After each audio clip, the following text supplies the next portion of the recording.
Okay, we're on. So let's give people some time first to settle in, Mm-hmm. and we do our relevant sharing. Mm-hmm. Can you tell from where you're sitting who is coming online? Yeah, I'm going to be. Mm-hmm. And we do our relevant. Okay, great, got it. So, Mm-hmm. Can you tell from where oops. Okay, you've got to mute the other parts, right? Okay, then. Okay, share. I will share to my page first. Is my mic better now? Your mic is Yes. definitely much better. Okay, welcome everybody to another episode of Timeless Conversations. And I'm Julia. I'm a holistic psychologist. And with me today, of course, is my co-host Eddie. Eddie, would you like to introduce yourself and our guest today? So Taraka good morning, Ishak. everyone. I'm Eddie, and I'm here to introduce the topic today. We're gonna cover on triggers. And this is Taraka, our guest, special guest today. Mm-hmm. And please, Taraka, introduce yourself. Hi, I'm Taraka. I'm a teacher of consciousness. I've been teaching meditation for the last 18 years. Uh, and I'm very happy to be here today having this chat. Yeah. I when I thought about this topic, okay, why did we come out with this topic? Because recently many people have been coming to me, um, really quite anxious because they have one or two of them have gotten into conflict situation with their partners Mm-hmm. and friends, and so Mm-hmm. what happened is that um, people get into a sense of panic when it comes to conflict situations and say how what to do when we are always like pressing each other's buttons and always getting triggered sensitively towards certain things. So should I break up? Should I leave this relationship? Should I quit the company? So a lot of people respond to stress situations, to triggering situations where they set off a whole slew of discomfort and and stressful emotions. So I thought it's definitely valuable to talk about it because I have a kind of like a different view towards triggers. I actually think that they are golden opportunities. I don't know what two of you might think, but I would like to hear from you. And I think it is a conversation that will be quite beneficial to anyone Mm-hmm. who would like to look into triggers and how to perceive it. Mm-hmm. Yeah. When Thank you, Julia. When we talk about triggers, we're talking about what is what are the traps surfacing in our skin, basically. It's like what are we most intolerant to? So it's Mm-hmm. like what is in the surface of us? What is there alive at the moment or underlying the aliveness constantly? So, for example, what would that be? Like when we uphold certain values or when we try to protect something from, let's say, work environment. Let's say we're being bullied or abused by a boss or something. So we're always in that mode of, okay, is he gonna abuse me now, or here he comes again? So whatever pushes that button, which is already in the surface, boom, it's already a trigger. Then all that chain of reaction will come, and oh, here we go again. Why is my life that this way? We may react like complaining, or we be like scared or sensitive, any kind of reaction. So Mm-hmm. trigger doesn't determine what kind of reaction we'll have, but it just means that which is the value, that's most alive and we uphold constantly, like every moment we dive into, what is the most important thing for us? So are we being acknowledged, or if we're being like blamed, for example, and that triggers us, is because we want to be accepted. If there's a need behind that trigger specifically, maybe we want to be accepted, maybe we want to be respected.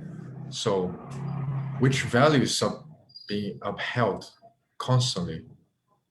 Those are things that trigger us more easily when that value is not being fulfilled or complied to our perspective. So what do you think, Julia or Taraka, when you hear about trigger, and what are the things that may trigger you easiest? You probably know yourself better, so how about we hear some of that? Yeah. You have anything, Julia? Taraka, I'm waiting for you to say something about Okay. the topic. Yes, I agree with you, Eddie, what you just said about triggers.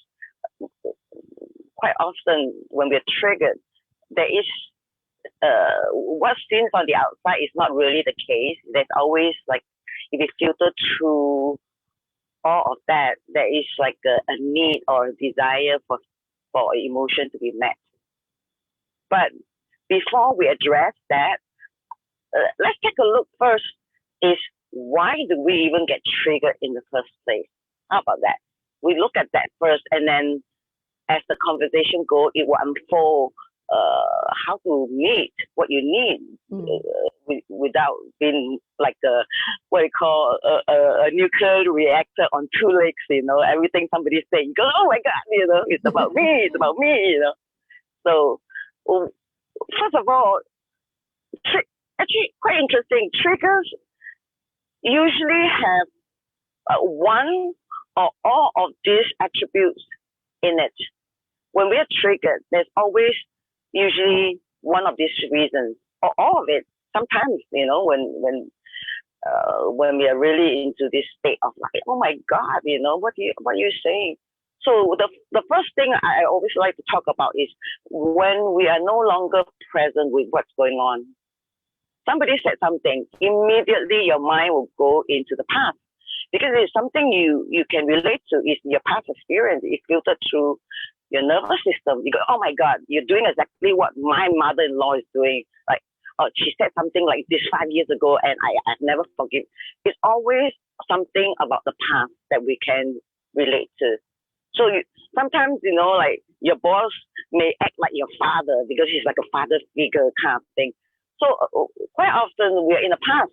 Every time before somebody even finish saying what they're saying, because we stop listening, immediately our mind will just go into a past experience and try to make sense out of it. So we're triggered that way, right? Quite often, right?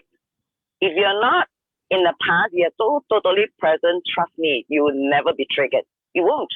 You go, okay, I don't like what you're saying, but okay, I'm here with you. You won't be triggered. Right? That's the first thing. Second thing is, what's the second thing? I forgot what's the second thing. Okay, second thing is, quite often you take things personal. Sometimes when somebody talks, they may be talking about this and that, and immediately you go, oh my God, he's talking about me. He's always taking something very personal, even though it's got nothing to do with you. You go, you know, he's got issue with me or whatever. So this is something that we have to look at. Now, the whole universe don't revolve around me, right? Sometimes could be somebody is just expressing what they feel. It's got absolutely nothing to do with you. But then we go, oh my God, he's saying this to me because he don't like me, or you know, did I do something wrong? And your mind again go back into the past, because it's often the case, right? And the third one, which is quite interesting because this one has a two-pronged thing. It's about being right and wrong, or right or wrong. quite often when somebody said something, you hold on to this position. I'm right. Come on, I'm right. He's wrong. So you get triggered because you don't like what he's saying. No. I'm right. Or you experience something is wrong somewhere. Your universe, when somebody is doing something, you go, no, this is not right. This is not right. This is injustice, or this is, people shouldn't say things like that. We always try to put a right and wrong into an event or into an experience. So it's usually, like I said, it's usually one, two, or all of it, right, that triggers our experience. If we're none of all of this, we're present, listening, like really totally listening to what the person say, half the time you realize, actually, you make sense. It's not about me. It's not about me. It's not about, the universe that I'm living in. It's not about the belief. You don't get threatened with your belief, your values, and all of that, because you're totally fully listening and giving the person that time to express what he wants to say, right? And of course, when we're triggered, trust me, that's not the time and place to make any decision.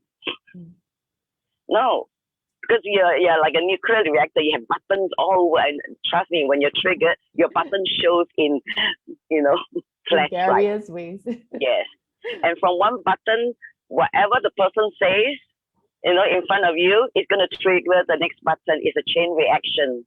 It will be like that. One trigger another, and then the next thing you know, you're breaking down. You have this anxiety attack, and you're crying, or you're angry, and you're saying things that you don't mean, because it's all totally from the head, right? And from anger, from a very different state, right? So when you're triggered, just be aware. When you're triggered, you go, oh my God, you're reacting to something. Take a deep breath. So what if he's talking about me? So what if he don't like me? So what if it's about blah, blah, blah? You just take a deep breath and just come back to right here and listen. Maybe it's for your own good too, right? It's something you need to hear. It's a reflection that can help you grow. But as soon as you react, then you totally throw away this gift the universe has for you. So, right? Yeah, that's so fabulous that you have put it like in this frame for us to talk about. Yeah, like Eddie was saying just now about the people are usually triggered because it's really on this, it's so sensitive on the skin because of values, and there are certain things that they value so much, and because they value so much and they see that there's a risk, that's almost like something at risk. The universe is at risk, like what you're saying, that sense of reality is at risk, and also their personal sense of worth, or maybe a sense of right and wrong, and a sense of identity is put at risk. So people are kind of like trying to defend. So it's almost like so triggers are actually defensive mode, right? Yes. Yeah. So basically, I think it's such a nice big frame for talking about it. But I want to focus a little bit about what you ended what Taraka ended with. You talked about you are unable then to receive the gift of the present moment when we are in nuclear reactor mode. So maybe two of you can come in and expand on this a little bit more. Eddie. There's something that Taraka said which is very relevant. She began saying that things that trigger us evolves onto the past and how we grew. Why we mention about the past? Why is it so relevant? Because when we talk about values or value system, it's something that is built over time. And another thing that Taraka mentioned is taking things personally. Taking things personally is nothing more than just having the idea of who we are built on past experience. the effort or the attempt to make that image to maintain its integrity. And when that's threatened and is protected by all values and what's right or wrong and everything we build over time, when that's threatened, it will trigger. Okay? So I also want to go deeper on this. Are triggers only negative? Can we be triggered by something that we like or something that's pleasant? So when we talk about trigger, trigger is something that is very sensitive.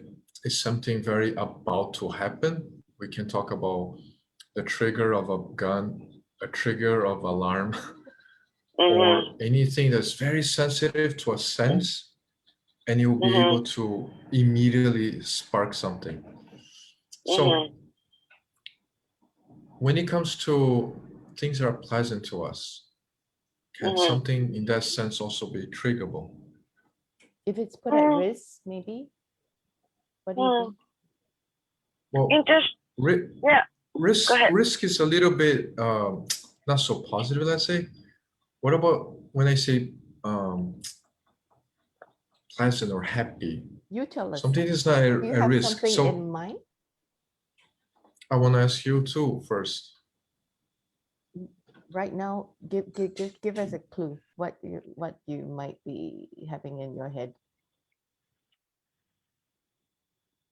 Can I put in my 2 cents worth in just a little? Sure. If we were to look at triggers, it's a stress thing. It's stressful, right? Yeah, it is. And it is categorized under stress. Yes, absolutely. Even happy things can trigger us because stress is not about positive or negative. Anything, happy things stresses us too. You win the lottery, trust me, you'll be stressed. You're right. Getting married, you'll be stressed. It's a happy event, you still be stressed. So if we look at triggers that way, I would say yes. In any event, doesn't matter positive or negative, you can be triggered. You can be. Sorry, I want to make myself a little more clear. Maybe I didn't explain properly, but what I mean is, can something, for example, trigger us to smile, for example, or trigger us to celebrate? You know what I mean? Oh. Okay. Then my answer is absolutely yes. Off. Yeah. Yes. Course. My answer is absolutely yes. But I won't call it trigger though. Yeah. I wouldn't call it be called another name. Yeah. You know, it be called inspiration. Yeah. You know, something inspire you to smile. I'll call it motivation, something that motivates you to give more, love more, right? So it will not fall under the topic of triggers, because triggers is basically begin to, yes, we react, we freak out. That's not motivation or inspiration. So yeah. So thank I would you for say sharing. yes to that. Yeah. So great. So can you all help me out with this topic then? With my question on gives, what that Taraka was talking about. Can you expand a little bit more, and Eddie as well? You know, when does trigger situation? I think two things. One, prevent us from the gift of the present moment, and two, I'm keen on looking at our perception towards triggers, because I actually think that triggers are also gift situations. Yeah. So let's talk about the first one first. You know, how does, or let's talk about the second one. Like, how do we perceive triggers? And how do we perceive triggers? And I actually see it as gifted moments. You know, there's potential in the moment. When we are triggered, we celebrate it. Why? Because it's revealing. For me, it's like it's revealing to us aspects in us, that perceptions that need healing, you know, that perceptions that need to be relooked at, you know, or it might be hinting to us that we have certain unmet needs. And also these unmet needs point towards certain perceptions towards reality and things, you know. What do y'all think?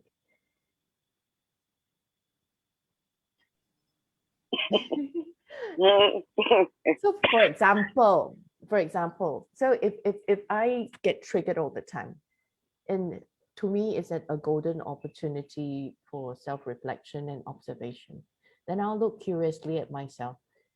Is it something, why am I always like responding to, let's say, bald men in a certain way? You know, is it something of a memory trigger? Is it something of a value trigger within me? Do I have a judgment with against a brother or something like that? And when I look at it, then it gives me the opportunity to inquire and also to acknowledge that maybe I have certain needs, or there's something I can let go of so that I can proceed, and there's no sense of that separation between me and that situation, you know. Julia, you mentioned about like being triggered all the time. For me, if I would be triggered all the time, first thing I would do is stop and take some time for myself, maybe isolate myself, because that in the first place gets me out of a scenario, gets me out of a out of a script in a scenario. In order to engage into a story, you need a timeline, you need a place, and you need characters. So when I get myself out of that, and I'm looking at the character from the outside, and I'm present, and I'm looking, why is this character so sensitive? Why? What are the values being upheld at this moment that the needs of these are not being met? So when we're able to leave that timeline and be present and get out of the story for a while, then we are able to observe what are our needs. We might not immediately know what is triggering things, but we have to see first, what are we feeling? What's alive now? Is there any need that are being that has been neglected? Or is there any needs that I keep upholding as very necessary in social events or in my workplace or anything like that? So for me, at least, I would get myself out of the scene for a while and see myself out of the story, even if it takes a few minutes. What about you, Taraka? Absolutely, I agree. Because I want to add to, triggers are inside. They are always an inside job. It's never about the outside. Regardless, you could be in the middle of paradise, you can still be triggered. It's got nothing to do with who you're with or where you are, right? It's an inside job. But first of all, before I tackle this topic, what Julia was talking about earlier, the universe is always constantly giving us the gift through triggers. One of the gifts. But trust me, when you're in a triggered mode, you will not remember that. Most of us won't remember because we're more eager to prove something that I'm right, or a different dynamic when we're triggered. So it's only until after what Eddie was talking about earlier, we take ourselves out of that situation, then we can see, oh my God, this is a gift. But usually when you're caught right in the middle of,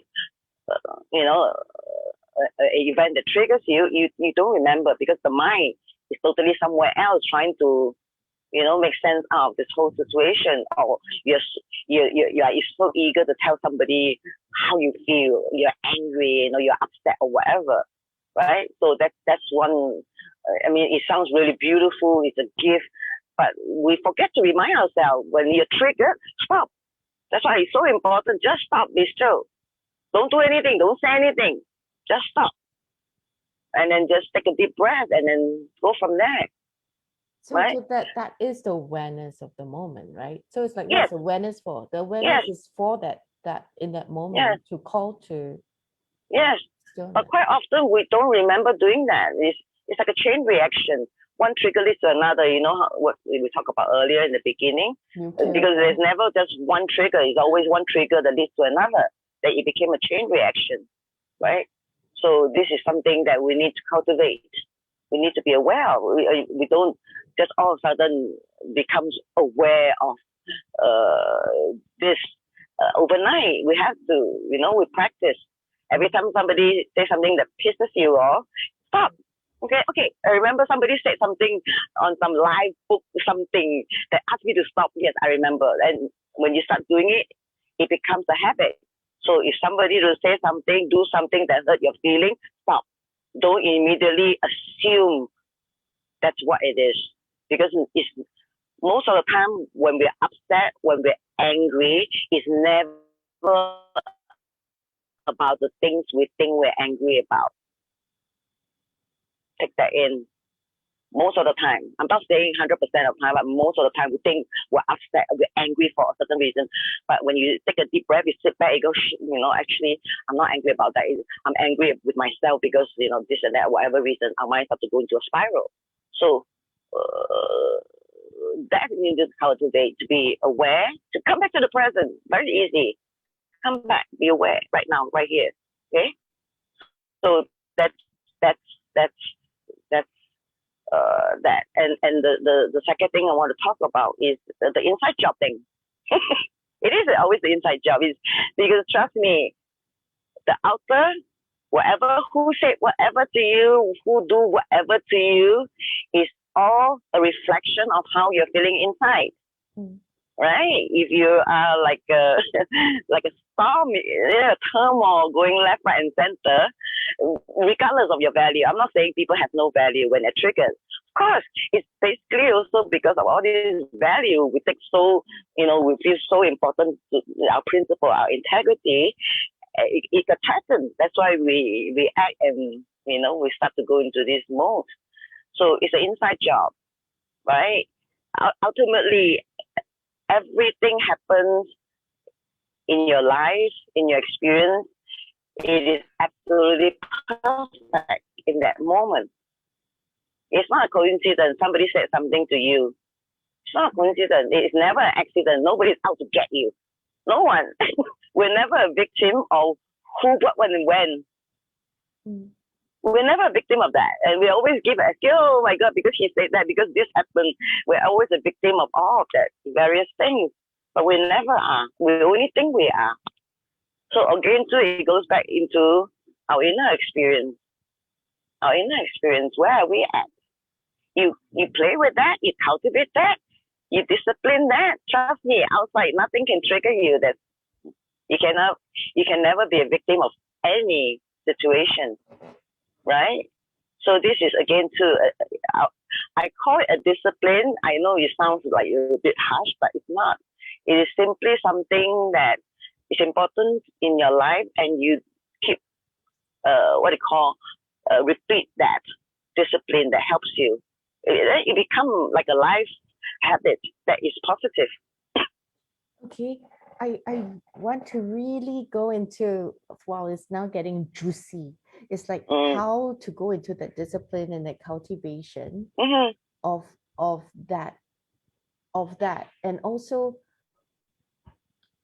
before you go into the cultivation, I want to ask this question for some of my friends and clients, I would say, because the question is always like, how do I even become aware that it is a trigger? It's like and also some they are aware, but it's so hard to even step out of it and be humble, or I don't know what word to use, humble themselves, or even because if usually there are other people involved in the situation, Of course. how do they bring up the topic to say that, okay, I'm going to let go of this story, and and then they say, "Ah, if I let go now, then he will be right, then he will attack me, that sort of thing." Even if there's an inkling of awareness, that moment where you relinquish that story is such a, to some people it's like a threatening one, a threatening, risky situation. So what do you guys think about that? What would you say about that? For me, it's like we have to be able to drop our values immediately. We can react, we can be triggered, but we have to be able to observe that triggering, even after triggered. So it's not about everything's lost. You can be talking to your loved one and then you see yourself triggered and angry. And then when you're able to just drop your values for a while and remember that I love this person, this is a loved one, and I'm very grateful, and you have this gratitude, and suddenly you drop the values, and then the reasons, the rights or wrongs, it just drops, because there's something much more interesting, something more valuable and precious than the point we want to make across, or the values we want to keep upholding. And this one thing that, Taraka, you probably know about it, is that the practice of gratitude daily, right? It becomes something like a part of us. So sometimes when we're able to just drop things for a while, our values. So this is the thing. This is not about the values being good or not, or you uphold the highest of values. It's not about that, because during the moment we're holding our values, we're just nothing but characters. Characters are not aware of itself. Characters are just playing and role playing along with the scenario.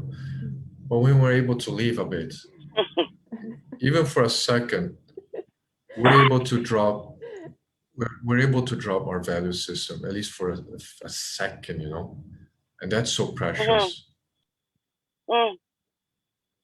Actually, I would say not drop your value system, drop your position. Trust me, when you're triggered, you always hold a position. There's always a position, regardless right, wrong, hurt, whatever. There's always a position, and we're holding on to it for dear life, because this is again like what Julia was talking about, is the identification. There's the identity of me having this. So it's right. You're right. You drop not the value, but the position of where you're at. And what Julia talks about too, when about triggers. What if I do this and she will say something? Just be aware, when you're doing that, you're no longer present too. You're going into the future, right? So the past and the future is where triggers are. You can only find triggers if you find the past and the future. When you're here right now, there's no trigger. There's nothing to trigger you, because you have no buttons. Buttons do not exist in the present moment. Right? There's no button. There's no nothing, because you're so present. Regardless who say what, that doesn't mean, again, I have to clarify this. That doesn't mean when you're so fully present, you don't get angry. I don't say that. Right? You don't get upset with somebody saying something, or something, like, no, his behavior is unacceptable. He shouldn't say things like that. He's rude. I'm not saying that you won't feel emotion. You feel that, but then this energy moves through you real quick. But you're not triggered. It just moves through you. If you need to shout, you do that. You need to scream, you do that. And then it's gone. You're not stuck in this, what they call a vicious circle of past and future, because that's where the danger is, because then you say something or you do something you regret. Right? I want a divorce. Usually, you say in the middle of anger. Right? And then you say, oh shit, I shouldn't say that. I don't know whether I can say that word in live, right? So you get my point. When you're present, Julia, you asked, what is the simple thing we can cultivate? if nothing, I can go into a lot of details of how you can really get into this pattern of take a deep breath and stop, or like what Eddie say, observe. But the very first thing is, when you're triggered, just know you're no longer here. You're no longer now. It's that simple as that, right? I would like to just clarify one thing to our viewers. You just mentioned that in the present moment, there are no buttons to press to trigger. No. It's correct, because just to clarify, we're talking about timeless conversations here. I just want to make clear that the present moment is timeless. It's not within the timeline. A lot of us may think that present moment is between the past and the future, but it's not. When we're talking about timeless, we're out of a timeline. Therefore, a character cannot exist because there's no timeline of where things are happening. So once we're out of that, when we're present moment, out of the timeline, then we're able to see and observe clearly and momentarily drop the values because we're out of the character. That's the moment when we drop the values, because when we are timeless, we have no values anymore. But when we go back to our character, there are things that are pertinent to the character, important to the character, things that the character thinks not so important, and the needs of it. So when we're able to be timeless, then we still observe our character trigger and looking at the character like, oh, okay, my character is now using bad language, it's yelling, it's reacting. But then we're able to like observe that and go like, okay, maybe I allow this for a while, or no, like, oh my God, what's happening here? Then we're able to wonder again.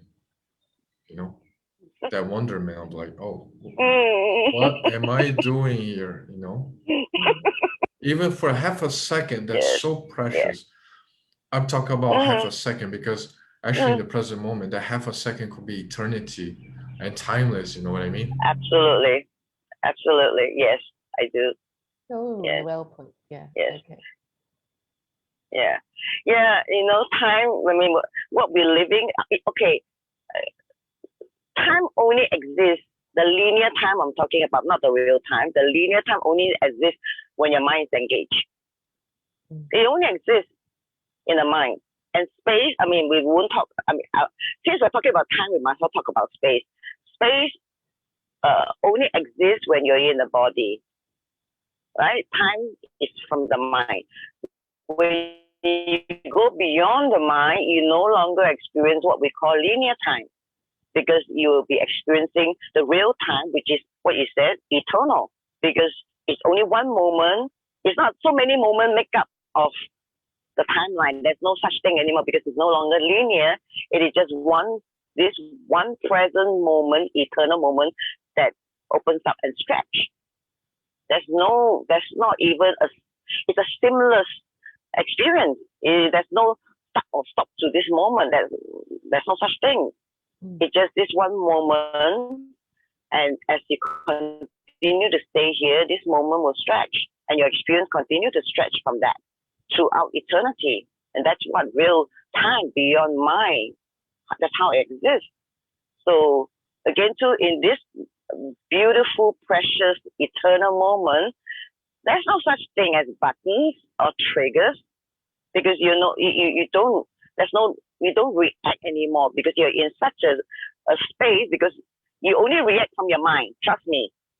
Any reaction comes from your mind, from the voices in your head telling you, he's wrong, you're right, you need to stand, hold your position, you don't give up, you don't surrender, blah, blah, blah. There's all these voices, the angelic voice, the demonic voice, whatever, trying to tell you what to do, run your life, right? So it's usually this case. And then we're happily in our trigger mode, right? And then we do the things that we don't normally do when we are calm and centered. We're usually quite loving, we're usually quite gentle, but when you're triggered, trust me, all that don't exist anymore. because you have something you need to defend. It's like a defensive mode now. You need to protect from being hurt. You need to be protect from being bullied into something you're not. No, this is all in the head, right? So if you stay present, stay here, you don't listen to your head, because what the heck your mind is telling you are just stuff. I just call it stuff. And this is very mildly put it. Usually I call BS, you know. or even more. Go on. Thank you for bringing that up about time and space, because if we look at time as mind, in an axis, there's time and the space. Time, okay, time will be like horizontal, and vertical will be space, where's our body and mind. So the awareness is not within this axis. It's like another dimension, I would say, where it's not within time and space, but we're still aware of time and space. We're not flying around and unaware. But awareness does not participate or does not make any decision or does not influence whatever is happening in time and space. But that awareness can lead us to like the moment of silence, you know, and know that we're much more than the character within that timeline, the chronology of time and space. So I don't want to say or promise our viewers that because we're aware, we won't react anymore or won't be triggered anymore. It's not about that. We have to be fully grounded to our experiences. We have to be accountable to what happens to us and what we happen as event. But it's very important that we observe that and we're present to that. So one of the results that may happen is that the time of triggering, the time of reaction and all of that, it can be shortened, because when in that glimpse of like tiny seconds, you're able to observe and drop the values and everything you want to uphold or defend, then even our character thinks, should I continue engaging this way? Should I continue investing on this energy? And you know, so that's how important being aware is. Awareness is like being present, you know, being timeless. I am totally with you two on this, totally. But I like to also bring up that when we talk about the body that Taraka was talking about, and there is the reality of people, you know, dealing with the retention of emotions. For example, just now Taraka said something like emotions and energy, and if we don't allow it to move through us, then it will get stuck in this 3D body of us, right? And then what the body is the receptacle of memories. Yeah, so we remember how it feels like when certain people said certain thing. It feels certain in certain places. I feel a certain kind of stress here and there, and so on and so forth. So what I'm saying is not that we cannot go to that timelessness and that moment immediately. In fact, I do so depend on that to be sane. But I'm saying that there is the reality in this 3D world where sometimes there's an auto mode thing. There's a receptacle of time in the body, as well as the character, or I would say more so like the personality. Sometimes the way that we are responding might be an on auto mode. It's just like after we learn how to drive, we sort of drive without thinking, without awareness, Or when, let's say, even the muscle memory thing could be even when an animal is killed or a fish is dead, it still thrashes around. Like the octopus even is dead, the tentacles still crawl around. So what I'm saying is that there might be an unawareness of, or there could be waves after waves of remembrance from the 3D receptacle of the body. So these are realities that many people, all of us deal with, I mean, on this physical plane. So, but what you're talking about here, both of you, when you're saying timelessness in the moment, the present moment, is despite all these, to me, is despite all these things clawing at you, despite the body remembering, despite the stress sentiments that come up, despite automatic actions, right? That timelessness can still be accessed. I want to hear what both of you have to say about that kind of discipline, or how that can happen and all that. Because yeah, I would like to go deeper into this. What I would like to clarify here is that we don't shift from the timeline to timelessness. We don't shift to the present moment. We're always, we've been always in the present moment. Even before we were born or after we die, we're always in this timelessness. We're always in the present moment. But the thing is, how or when, how we realize. So I will put an analogy here. We're in the present moment here, but we are seeing things with our eyes, or we could be smelling things here or touching. So it doesn't mean that our body will like develop sense of touch all of a sudden because we're not using our eyes. It's just that we're fully here, but it's just remembering. It's almost like a memory. We don't shift from one to another. It's just like the awareness is always there. It's either am I gonna sense now this place with smell, or am I gonna look at it or listen to it? It's just part. It's just what we are. So when we think, oh wait, I have to be present. So okay, let's forget the past and the future, and okay, now I'm present. I'm going to be mindful now, therefore I'm present. No, it doesn't work that way. We're always in that. That's who we are. That's what we are. Yes. Formula, delete the past. That's where everything is one, you know. Yeah. I'm so glad you opened up this topic. It's true. It's so. I'm trying to be gentle with the audience, okay? It's so true. To be present, to absolutely be totally untouched and so fully aware, that's our natural state. That's the most natural thing we can experience.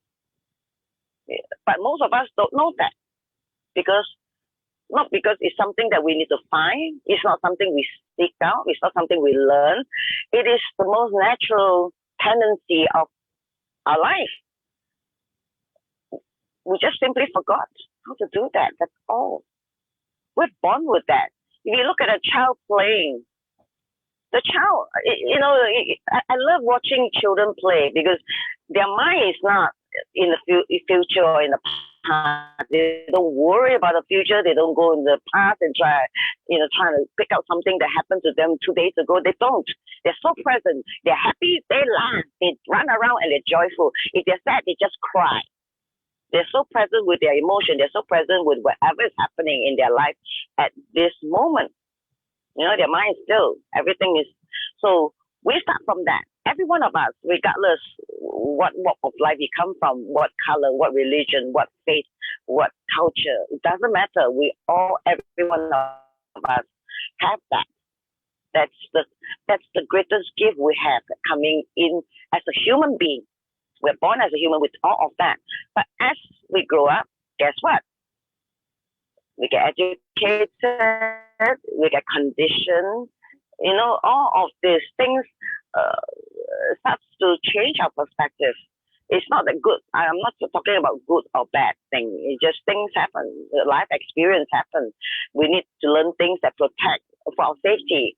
You know, so all of that, and after a while, simply this experience, the silence, the inner infinite source that we come with, is still there, shining as bright, ever ready to embrace. But we just slowly start to forget because we find other things are more important. You know, we grow up, you know, as a teenager, peer pressure, you know, friends, internet, Facebook, whatever. And as we grow older, we need to look for a job, and then we have boyfriend, girlfriend, and we start dating, with marriage, children, whatever. Things start to supersede what was originally there. It hasn't gone anywhere. We just don't all of a sudden, like what Eddie say, all of a sudden we shift from being unaware and then we are aware. No, what we can do is simply just start to dissolve all the things that just, you know, the barriers that stop you from remembering. That's all. It's just that, right? It's not learning something new. It's never not anything new. It is actually, it is the center of who we really are, our true nature, most natural tendency. So it's almost like a bypass, right? You have this morass of things that you learn, conditioning and whatnot, right and wrong, ego bubbling over like this broth. And then you are saying, my God, man, this is really like, is this me? And then you do a bypass and you actually connect to a place of timelessness. Connect to a place where that is who you really are. Right? You talk about memory, trigger memories. Trust me, the eternal silence, that is the greatest memory, because we can always remember that when we experience that. It's almost like what many people always say, it feels like returning home. It feels so familiar, the experience. That's the greatest memory, if any memory, right? Wherever we experience even one moment of silence, one moment of calm and peace, it's like, oh my God, I feel so, I feel like I've come home. I'm exactly where I'm at. It's the most familiar. Yes. So, if there's any advice you love for your friends or your clients, those that are triggered easily, is, you know, we're just addressing the topic. We're addressing the source of our trigger. We're addressing how we react to it. But, you know, after knowing all that, what are you going to do? You're going to continue doing what you are doing? Like, you're going to continue saying the things or thinking the things you do? No. Right? You seek out, you try something that help you remember your true nature. And by doing that, trust me, you will start to experience more present moments. All that is connected. Everything is all one. It's not that we have to. Sorry. Yeah, you were mentioning something, the word called dissolve. And I think Eddie also has experience in meditation, where maybe you would like to also talk about it. But when it's not to say we step out and go from a 3D body to a timelessness. Like, I agree totally with you all. But the thing is that in that timelessness, we observe, or we in that timelessness, we allow all those things that are not me to float away, or and to observe. Things might still be happening. The present moment might still be full of thoughts coming up, emotional tension in the body. There could still be pain in that tummy. You still might be feeling butterflies in your stomach. All these reality might still be happening, and you might still have the urgency to shout back at somebody else or do something disastrous. That urges and all that, all the impulses might still be there. But connecting to that timelessness or that present moment doesn't mean that all these things immediately go away, but we allow it to happen without attaching to it, right? So how does that concretely play out? I would like very much to hear from both of you. Eddie, you want to say something, right? Yeah. I would like to share something. We're not here to avoid being triggered. And being triggered is not good or bad, okay? But I'll just put it this way. Like we just mentioned, our body holds memories.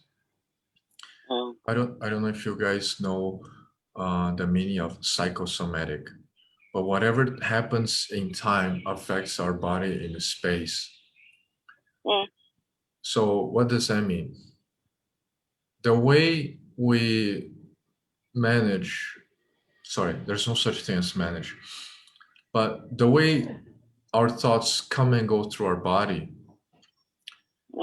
it will age the body in a certain way.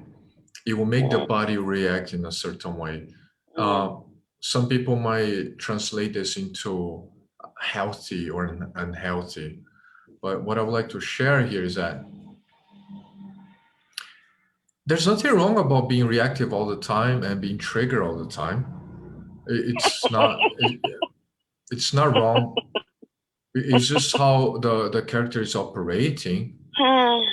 But as time goes by, you see how your body's aging, what kind of memory is being deposited there. So it's like, are you aware of that? Are you present enough to see what's happening?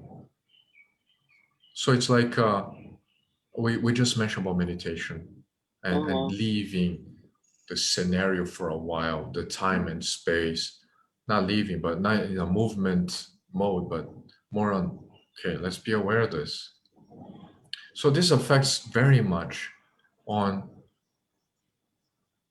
are we operating and aware of that, or we are being a fruit of the reality that we keep creating to ourselves, the character creates, and are we going to allow that or disallow that to keep happening and deteriorate our memory or our physical body and things like that? How is that going to affect our health? So I'm so glad that we have this thing that does not shift. It's always there, the present moment and awareness, because the way our body looks and the way our body is reflects how our body is being operated through our mind. So this is not about right or wrong, or values, or healthy or unhealthy, but how are we living, how are we existing in this time and space, at least our characters. So once we are aware of that, pretty much like, okay, maybe my character doesn't want to do this anymore. Maybe we want to do different. Or maybe even with that objective decision, it just shifts. So this is one I wanted to share. There's nothing wrong, like, okay, I'm always triggered, so I'm a failure, or I lost it, and I'm gonna live my life like this forever because I cannot change. There's nothing wrong with that too. But are we aware of that? Are we observing how things come and go through us? So how are we building memories in our body? So I'm just inviting us to observe that.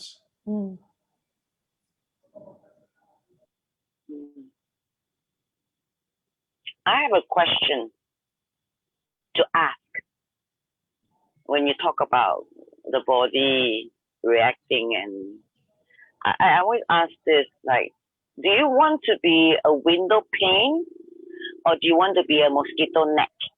You know, in the Asia country now, our windows, where there's a lot of mosquito, we have the window, then we have this net. right?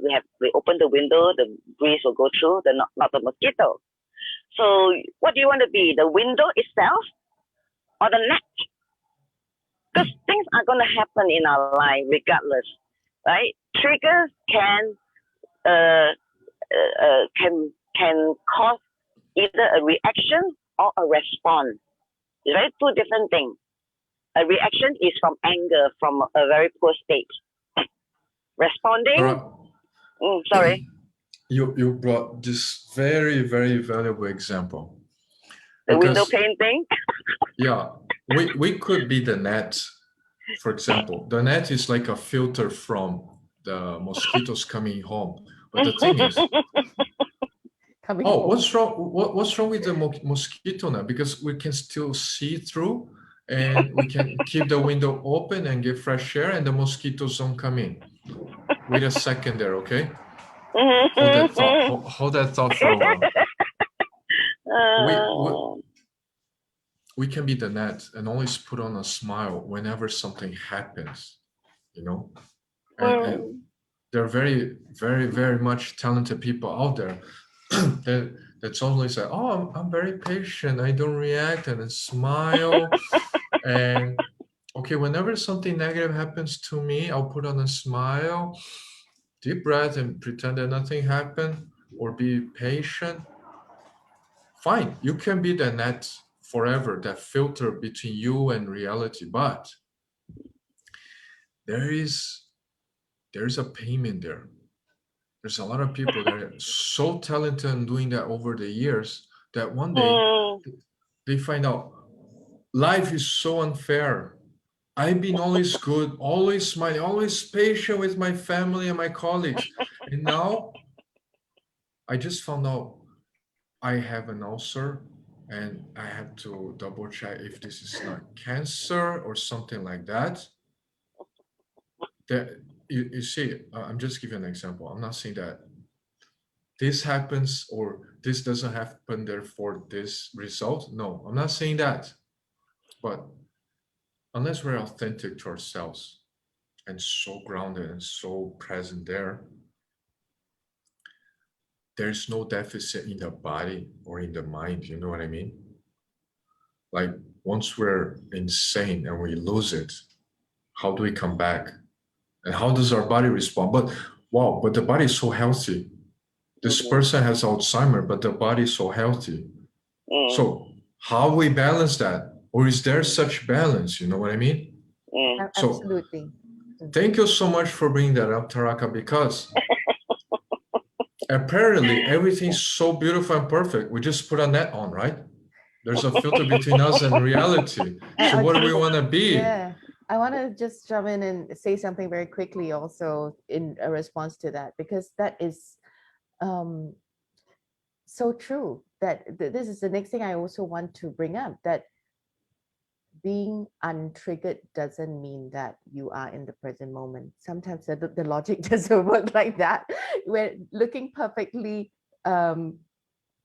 good in terms of value or virtuous on the outside, peaceful and all that, and yet you're swallowing and you're like in the gumption of going inward, you know, let the vitriol go within.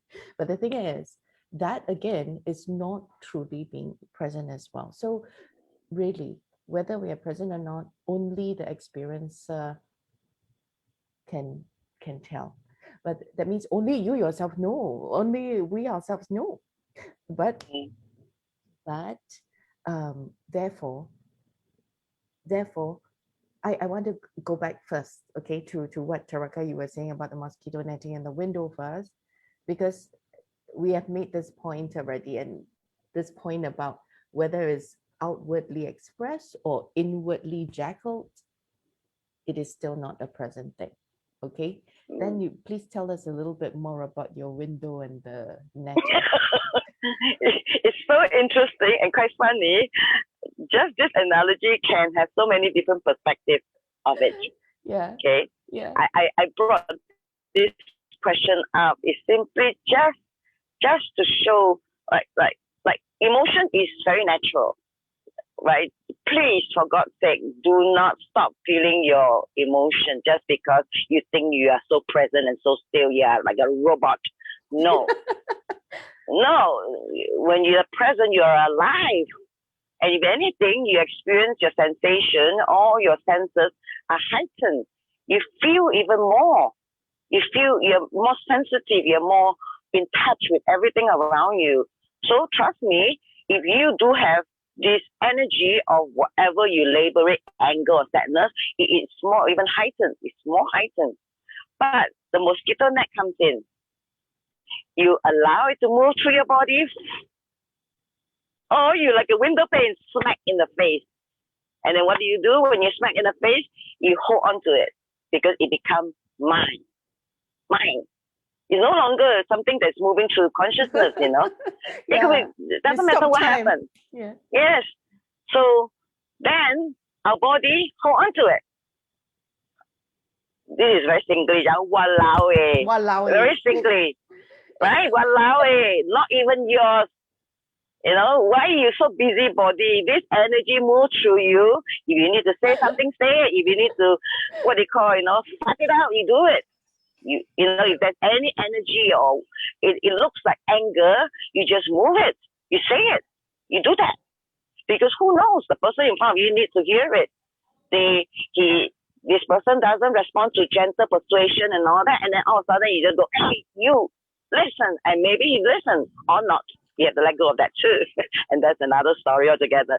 So most of the time when energy moves in through us, we feel it, and we just take it personal. It's my anger. So we hold on to it. So we became the window pane. And then, trust me, energy. What is emotion? What is emotion? Emotion is basically just energy in motion. That's it. Energy is supposed to move. It doesn't stop and hold. Because once you try to hold an energy, what does it do? It explodes. Because it's trying to move. It becomes a nuclear reactor. Right? So by energy, you're feeling emotion, you're feeling being wrong, you're feeling betrayed, you're feeling, you don't trust anybody anymore, all this guilt or whatever comes to you, you allow that to move through your body. You allow it. Okay, I feel it. Okay, thank you, bye. Let it go. Just let it move through you like a mosquito net. Don't be a window pane. That's why I always bring out this analogy when people are like, I say, okay, what are you now, mosquito net? Or window pane? Okay, I want to be the mosquito net. So then breathe. Close your eyes. Okay, breathe. Just stop. Okay, then you become a mosquito net. If you need to say something, do it. Don't hold on. Like what Abby was saying, you live like there's a veil, there's a facade. You pretend smiling all the time. That's the BS. That's not being real. That's being a robot. Robot. You want to live your life like that, Stop calling it real. Yeah. Like a boy. Right? So don't do that. Who asked you to hold on to it? Energy moves through the universe. Energy moves to everyone. Right? Regardless of what we label it. And usually I tell people, stop labeling the energy. Don't label it. Because whatever's moving through you, you call it anger, it becomes anger. But then, you're feeling anxious. But why do you think it's anxiety? It could be excitement. It could be anticipation. But once you label it, you make it so. Like it's like a self-fulfilling prophecy. So when energy moves through you, when you're in a triggered mode, when you're reacting, it moves through you, then all of a sudden you just go and you respond. Because you're no longer reactive, right? The energy is not exploding from inside of you. So that's. So always ask yourself this question: are you a mosquito net or you're a window pane? The thing that happened a lot to us that we tend to think the feeling and not feel the feeling. So, like you said about labeling. Like, I'm feeling stressed, therefore this or that, or this is happening to me, so I cannot sleep, or something like that. Like when we're triggered and some emotion arise, just be with it, be present to it, and don't Yes. think the feeling, but feel the feeling. You know, be present and timeless with it. So welcome it, let embrace it, give a space for that. You know, because life is about experience too. And Yes. if talk Singlish here is like at the end of the day, Walao at the end of the day, Yeah. our bodies will pay. You know. Yeah, our body will pay. Absolutely. Yeah. And when we make a decision in time, cause and effect, the law of cause and effect happens. It happens all the time, right? In this 3D world. And so when we language not only by speech, we language with all of who we are, right? So our body will language and express through an illness or whatever. It's just the law of cause and effect when we put ourselves in time. So it is very interesting to understand that. But now science is also showing us that the body is also renewable. Right now, it's renewable Absolutely. over a period of time. All our cells get renewed over 30, over 90 days. All our red blood cells are replaced. So knowing that, isn't that a great source of amazement? If we are not in the space recreating old notions that we are ill, we are sick, I am this, I am that, I'm labeling myself this or that. And yet we tap into a timelessness where we are whole and we are perfect. Don't you think that our body will also express that perfection? I have to say something about that. If we think that our body will renovate and recycle itself in 90 days, which is true, but if we're counting on that and we're constantly getting that mind effect on our body of should it be stress or enduring things and resisting things, this 90 days could become the whole lifetime of a body. You know, could it be 40 years, 50 years, or 100 years? But the body will suffer. So I don't want to give even 1 second of living this time unaware and be present, because I don't want to count 90 days so that just hoping that, okay, everything will be fine in 90 days because my body will be able to recycle. But life doesn't stop because our mind is like always moving here and there, and we want to be present. Actually, we don't want to be present, we're always present, but we have to remember that. Anyways, if our viewers have any question on this, because I know this topic could be quite, it sounds subjective, but it's not. I'm it could be difficult because to, this seems a difficult topic. Like, I'm sorry for cutting in like that, but it seems a difficult topic. But I think you guys are so interesting because we have a lot of live viewers today. We have 6 people online now with us. Pamela says hello, and she says this is so interesting. Mr. Low is also here, and Diana Chai is also here, and they're listening in, and I think this is very, very fascinating. I'm grateful that people are here listening to us, and if you have any questions out there, please feel free to ask. And thank you, Taraka, for joining us today. I think it was such a precious moment and timeless. And also the topic for the next week will be boundaries. We're going to talk about boundaries. So whoever is interested on that, what does boundary mean? What is boundaries? please come to our channel next week, the same time on Friday. And would you like to conclude, Julia, our I'd like session today? Diana says hello, and she says, just as it is wonderful, yeah. And then Mr. Low gave us like a applause. And it's a very, very, very, I don't know, I feel it's such a wonderful, precious thing to have two of you today to discuss this topic that is really close to my heart and unpack it in a way that is so clear. So I want to thank you guys.